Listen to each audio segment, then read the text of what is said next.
Assalamualaikum warahmatullahi wabarakatuh. Perkenalkan, nama saya Wulandari dengan NIM A1M220001. Nah, kali ini saya akan membahas tentang model-model pembelajaran. Yang pertama ada Project Based Learning. Nah, Project Based Learning atau PJBL adalah model pembelajaran yang menjadikan peserta didik sebagai subjek atau pusat pembelajaran, menitik beratkan proses belajar yang memiliki hasil akhir berupa produk. Artinya, peserta didik diberi kebebasan untuk menentukan aktivitas belajarnya sendiri, mengerjakan proyek pembelajaran secara kolaboratif sampai diperoleh hasil berupa suatu produk. Itulah mengapa kesuksesan pembelajaran ini sangat dipengaruhi oleh keaktifan peserta didik. Nah, kemudian tujuan dari Based Learning yaitu melatih sikap proaktif peserta didik dalam memecahkan suatu masalah, mengasah kemampuan peserta didik dalam menguraikan suatu permasalahan di kelas, kemudian meningkatkan keaktifan peserta didik di kelas dalam menyelesaikan permasalahan yang kompleks sampai diperoleh hasil nyata, mengasah keterampilan peserta didik dalam memanfaatkan alat dan bahan di kelas guna menunjang aktivitas belajarnya, dan yang terakhir yaitu melatih sifat kolaboratif peserta didik. Kemudian ada juga sintak model pembelajaran. Sintak pembelajaran merupakan tahapan atau fase yang harus dikerjakan pada pembelajaran. Dengan adanya sintak, alur kegiatan pembelajaran menjadi jelas dan terstruktur. Adapun sintak model pembelajaran Project Based Learning adalah sebagai berikut. Yang pertama, menentukan pertanyaan mendasar sebelum masuk ke materi. Guru harus memberi pertanyaan mendasar terkait materi yang akan dipelajari. Pertanyaan tersebut bisa dikemas dalam studi kasus di dunia nyata, dilanjutkan dengan penelusuran lebih mendalam. Yang kedua, menyusun desain perencanaan proyek. Penyusunan desain proyek bersifat kolaboratif, artinya kerja sama antara guru dan peserta didik. Pada desain ini memuat sejumlah poin, misalnya aturan main, aktivitas, dan presentasi. Yang ketiga, membuat jadwal aktivitas. Setelah guru dan peserta didik menyusun desain perencanaan proyek, dilanjutkan dengan membuat jadwal aktivitas. Adapun contoh jadwal aktivitasnya adalah sebagai berikut. Pertama, menentukan timeline pengerjaan. Kedua, menentukan deadline pengerjaan. Ketiga, menentukan perencanaan baru untuk menyelesaikan proyek. Keempat, memberi bimbingan bagi peserta didik yang menggunakan cara di luar proyek. Keempat, melakukan monitor pada perkembangan kinerja peserta didik. Selama peserta didik mengerjakan proyek yang ditugaskan, guru harus aktif memonitor kegiatan mereka. Hal itu bertujuan untuk menjaga agar suasana belajar tetap kondusif. Kegiatan monitor bisa dilakukan menggunakan alat perekam atau rubrik. Kelima, menguji hasil kinerja peserta didik. Tingkat pencapaian peserta didik dalam menyelesaikan proyek yang ditugasnya akan pemahaman peserta didik. Hasil kinerja juga bisa digunakan oleh guru untuk menyusun strategi pada pembelajaran selanjutnya. Keenam, mengevaluasi pengalaman. Evaluasi pengalaman berupa refleksi dari kegiatan yang sudah dijalankan. Pada tahap ini, guru bisa melakukan diskusi ringan dengan peserta didik terkait pengalaman selama mengerjakan proyek. Nah, kemudian ada kelebihan dan kekurangan. Kelebihannya yaitu bisa meningkatkan ketekunan peserta didik saat pembelajaran. Suasana belajar menjadi lebih menyenangkan karena peserta didiknya aktif. Ketiga, keterampilan peserta didik dalam mengelola suatu proyek semakin terasa, meningkatkan keterampilan komunikasi peserta didik, dan melatih sifat kolaboratif di dalam kelas. Kemudian ada kekurangannya. Kekurangannya yaitu membutuhkan peralatan yang lebih kompleks sehingga dibutuhkan tim teaching. Kedua, waktu yang dibutuhkan lebih lama sehingga guru harus bisa mengkondisikan agar kelas tetap kondusif. Ketiga, perbedaan topik yang diberikan oleh guru bisa menimbulkan ketidakpahaman peserta didik tentang keseluruhan topik. Kemudian yang keempat, proyek akan terhambat jika peserta didiknya pasif dan kesulitan dalam mengumpulkan data. Kemudian ada Problem Based Learning. Nah, pengertian dari Problem Based Learning atau PBL adalah model pembelajaran yang melibatkan keaktifan peserta didik untuk selalu berpikir kritis dan selalu terampil dalam menyelesaikan suatu permasalahan. Alur kerja peserta didik bergantung pada seberapa kompleks permasalahan yang diberikan. Sama halnya seperti project based learning, tingkat keberhasilan metode ini bergantung pada keaktifan peserta didiknya. Semakin aktif peserta didik memanfaatkan keterampilan berpikirnya, maka semakin besar peluang masalah untuk diselesaikan. Kemudian tujuan. Setiap model pembelajaran pasti memiliki tujuan utama yang akan dicapai. Begitu juga dengan problem based learning sebagai berikut. Yang pertama, model pembelajaran ini adalah untuk tujuan. 2. Meningkatkan keterampilan berpikir kritis peserta didik. Ketiga, melatih peserta didik dalam menyelesaikan suatu permasalahan secara sistematis. 4. Membantu peserta didik dalam memahami peran orang dewasa di kehidupan nyata. Yang kelima, mendorong peserta didik untuk menjadi individu yang mandiri dan bertanggung jawab. Kemudian ada juga sintak model pembelajaran. Sintak merupakan tahapan yang harus dilalui pada suatu model pembelajaran. Adapun sintak model pembelajarannya adalah sebagai berikut. Yang pertama, menjelaskan orientasi permasalahan pada peserta didik. Pada tahap ini, guru akan memberikan penjelasan tentang tujuan pembelajaran serta proses agar peserta didik termotivasi untuk belajar. Yang kedua, mengorganisasi peserta didik dalam belajar. Pada tahap ini, guru mengorganisir tugas yang akan diberikan pada peserta didik, misalnya penentuan topik, prosedur tugas, dan sebagainya. Yang ketiga, memberikan bimbingan pada individu maupun kelompok. Guru membimbing peserta didik agar mereka bisa mendapatkan sumber atau referensi yang sesuai untuk permasalahan yang ditugaskan. Kemudian yang keempat, mengembangkan dan menyajikan hasil karya peserta didik. Pada tahap ini, peserta didik akan dibantu oleh guru dalam mempersiapkan hasil yang akan dilaporkan. Misalnya laporan dokumentasi, rekaman, serta teori pendukung lainnya. Kelima, melakukan analisis dan evaluasi proses pemecahan masalah. Guru meminta peserta didik untuk merefleksi dan mengevaluasi hasil yang diperoleh, baik dari sisi proses maupun metode. Kemudian ada juga contoh problem based learning dalam pembelajaran bisa dilihat melalui sintak berikut. Yang pertama, menjelaskan orientasi permasalahan pada peserta didik.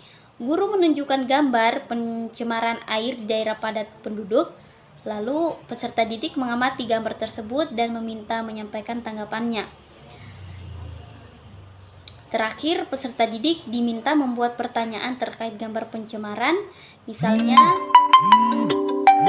Misalnya bagaimana pengaruh kepadatan penduduk terhadap pencemaran air. Kedua, peserta didik dalam belajar.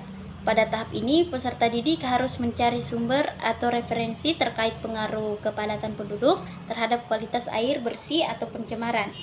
Yang ketiga, memberikan bimbingan pada individu maupun kelompok. Peserta didik diberi lembar kerja terkait data pencemaran air dari tahun ke tahun seiring dengan peningkatan jumlah penduduk. Yang keempat, mengembangkan dan menyajikan hasil karya peserta didik. Peserta didik membuat catatan hasil penyelidikannya terhadap pertanyaan yang diajukan. Lalu catatan tersebut diolah hingga berbentuk laporan. Kemudian ada kelebihan dan kekurangan problem dari basic learning. Kelebihan dari problem based learning yaitu peserta didik dilatih untuk selalu berpikir kritis dan terampil dalam menyelesaikan suatu permasalahan. Kedua, bisa memicu peningkatan aktivitas peserta didik di kelas. Ketiga, peserta didik terbiasa untuk belajar dari sumber yang relevan. Keempat, kegiatan pembelajaran berjalan lebih kondusif dan efektif karena peserta didiknya dituntut untuk aktif. Kemudian kekurangan dari problem based learning yaitu yang pertama, tidak semua materi pembelajaran bisa menerapkan model ini. Kedua, waktu yang dibutuhkan untuk menyelesaikan materi pembelajaran lebih lama. Ketiga, bagi peserta didik yang belum terbiasa menganalisis suatu permasalahan, biasanya enggan untuk mengerjakannya. Kemudian yang keempat, jika jumlah peserta didik dalam satu kelas terlalu banyak, guru akan kesulitan untuk mengondisikan penugasan. Kemudian ada juga discovery based learning. Nah, pengertian dari discovery learning adalah proses untuk memahami suatu konsep dari materi secara aktif dan mandiri untuk kemudian diperoleh suatu kesimpulan. Nah, pada metode ini, guru tidak secara aktif menjelaskan materi pada peserta didik. Tugas guru hanya memberikan sejumlah pertanyaan berkaitan dengan materi. Selanjutnya, peserta didiklah yang harus menemukan, menyelidiki, dan menyimpulkan hasil temuannya sebagai modal untuk menjawab pertanyaan dari guru. Tujuannya yaitu memberikan kesempatan bagi peserta didik untuk terlibat secara aktif dalam proses pembelajaran. Kemudian melatih peserta didik untuk berpikir secara sistematis dan ilmiah dalam menyelesaikan suatu permasalahan terkait materi. Lalu meningkatkan pola berpikir kritis bagi peserta didik, melatih peserta didik dalam menyusun strategi untuk meningkatkan. Kemudian terakhir, pemahaman mereka terkait materi yang sedang diajarkan. Kemudian ada juga manfaat dari discovery learning, yaitu manfaat dari discovery learning adalah pemahaman peserta didik tentang suatu konsep dalam pembelajaran bisa bertahan lebih lama karena mereka memahami konsep tersebut secara mandiri melalui keaktifannya dalam menggali informasi. Kemudian jenis-jenis penerapan metode ini dalam mengajar diharapkan mampu meningkatkan ketertarikan peserta didik pada materi yang sedang dipelajari. Oleh karena itu, Bapak dan Ibu bisa memilih jenis discovery learning yang sesuai. Secara umum dibagi menjadi dua, yaitu yang pertama, free discovery learning.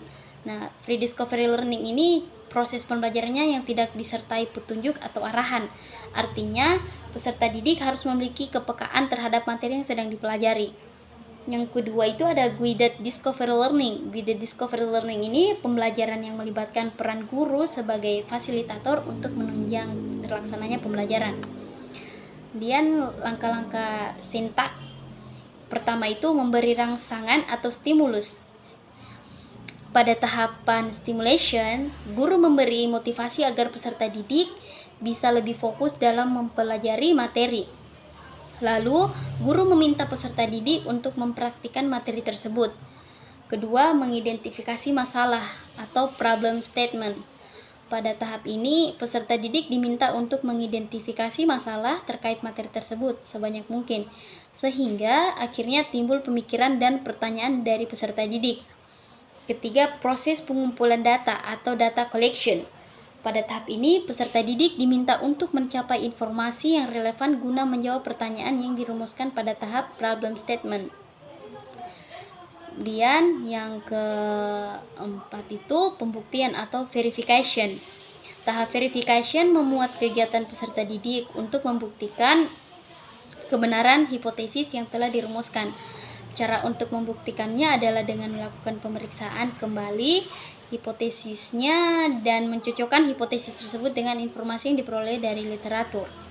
Kelima, penarikan kesimpulan atau generalization. Pada tahap ini, peserta didik menyimpulkan berdasarkan kecocokan antara informasi yang diperoleh dan hipotesis. Kemudian ada kelebihan discovery learning. Adapun kelebihan discovery learning adalah sebagai berikut. Yang pertama, mampu memperbaiki dan meningkatkan keterampilan berpikir peserta didik di ranah kognitif. Kedua, menumbuhkan rasa senang saat berlangsungnya pembelajaran, terlebih jika kesimpulan diperoleh sesuai. Ketiga, pengetahuan yang diperoleh peserta didik bisa diingat dan dipahami lebih lama. Keempat, mampu membangkitkan keinginan belajar peserta didik. Kelima, mampu meningkatkan penalaran peserta didik. Dan yang keenam itu lebih efektif dalam mentransfer pengetahuan pada peserta didik. Nah, kemudian ada juga inquiry learning. Pengertian dari inquiry learning yaitu model pembelajaran inquiry learning adalah kegiatan pembelajaran yang memfasilitasi peserta didik untuk mengajukan pertanyaan, melakukan penyelidikan atau pencarian, eksperimen atau penelitian secara mandiri untuk mendapatkan pengetahuan yang mereka butuhkan. Dalam model ini, peserta didik diarahkan agar dapat mencari tahu sendiri materi yang disajikan dalam pembelajaran dengan cara mengajukan pertanyaan dan investigasi mandiri. Kemudian ada syntax inquiry learning. Menurut Hanefia dan Sudjana 2010 dalam Wardoyo 2015 halaman 68, syntax atau acuan dasar langkah-langkah pembelajaran inquiry learning adalah sebagai berikut. Yang pertama, mengidentifikasi kebutuhan siswa. Kedua, seleksi pendahuluan terhadap konsep yang akan dipelajari. Ketiga, seleksi bagian materi yang akan dipelajari. Kemudian yang keempat, menentukan peran yang harus dilakukan masing-masing siswa. Kelima, melakukan penjagaan terhadap kemampuan awal siswa terkait materi yang akan diberikan. 7. Mempersiapkan kelas. 8. Memberikan kesempatan kepada siswa untuk melakukan kegiatan penyelidikan dan penganalisisan data yang ditemukan dalam rangka menemukan hal baru dalam pembelajaran. Kemudian 9. Melakukan tindakan penguatan. Sementara itu, menurut Clefrey 2003 dalam Wardoyo 2015 halaman 67 terdapat beberapa langkah dalam proses pembelajaran menggunakan metode inquiry learning, yaitu sebagai berikut. Yang pertama, exploration tutorial. Dalam tahap ini, siswa akan melakukan kegiatan eksplorasi untuk menemukan sesuatu yang baru berdasarkan pemahaman awal yang dimiliki mereka. Kedua, self-directed learning. Selanjutnya, siswa belajar secara mandiri berdasarkan dari perkembangan pemahaman setelah tahapan eksplorasi didapatkannya. Artinya bahwa setelah melakukan tahapan eksplorasi, maka siswa akan menemukan konsep baru yang harus dipelajari dan dipahami secara mandiri. Kemudian ada review tutorial, merupakan tahapan ketiga, di mana pada tahap ini siswa mempresentasikan hasil temuan yang didapatkannya dari proses self-directed learning. Kemudian ada consolidation tutorial. Siswa bersama-sama dengan anggota kelompoknya melakukan konsolidasi terhadap hal-hal yang mereka temukan. Konsolidasi dilakukan dengan diskusi, kelompok maupun presentasi. Kemudian ada plenary tutorial, yaitu siswa merefleksikan pembelajaran individu dan kelompok dengan fasilitator. Dalam tahapan ini, penguatan diberikan oleh fasilitator pendamping yang memberikan pembimbingan pada saat proses pembelajaran berlangsung. Kemudian ada kelebihan dan kekurangan dari inquiry learning. Kelebihan dari inquiry learning yaitu yang pertama, dapat membentuk dan mengembangkan self-concept pada diri siswa, sehingga siswa dapat mengerti tentang konsep dasar dan ide-ide pokok dengan lebih baik.